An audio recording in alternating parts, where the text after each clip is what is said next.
வணக்கம் எனது அன்பு உறவுகள் அனைவருக்கும் வணக்கம். இன்றைக்கி நம்ம என்ன வயலில் பார்க்கணுன்னு பார்த்தீங்கன்னா, நம்ம மரவள்ளிக்கிழங்கு, அதாவது குச்சிவள்ளிக்கிழங்குன்னு சொல்லுவோம், மரவள்ளிக்கிழங்குன்னு சொல்லுவோம். அதை பார்த்திங்கன்னா நட்டுருக்குறாங்களா வயலில். இதை பார்த்திங்கன்னா கொஞ்சம் பெருசாக வந்திருக்கும். இது ஏன்டா அப்புறம் மரவள்ளிக்கிழங்கு வச்சுருக்காங்க, இதில் ஏன்டா ஆடு மேய்க்கிற அப்படின்னு சில பேர் கேட்கலாம். ஏன் அப்படின்னு பார்த்தீங்க அப்படின்னா, அந்த தண்ணி பற்றாக்குறை, அதாவது இதுக்கு தண்ணி விடுற அளவுக்கு கிணத்துல தண்ணியும் இல்லை, மழையும் பெய்யல. அதனால் பார்த்திங்கன்னா நம்ம நண்பர் தான் அவர் தான் கொஞ்சம் சொல்லி இது மாதிரி ரொம்ப வருத்தப்பட்டார். அப்புறம் வேஸ்ட்டாக தானே போவோம், கொஞ்சம் ஆடு மேய்ட்டோம் ஆடாது அப்படின்னாரு.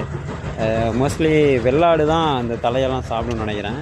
செம்மறி ஆடு ஒன்று கூட அந்த தலையை சாப்பிடலை. அதனால் பில்லு இருக்கிறதுனால புற்களை நல்லா ஆடு கொஞ்சம் மேயுது. ஏதோ வாயில்லா ஜீவன்களுக்கு இவ்வளோ வெயில் காலத்துலேயும் கொஞ்சம் பச்சை கிடைக்கிது. நன்றி.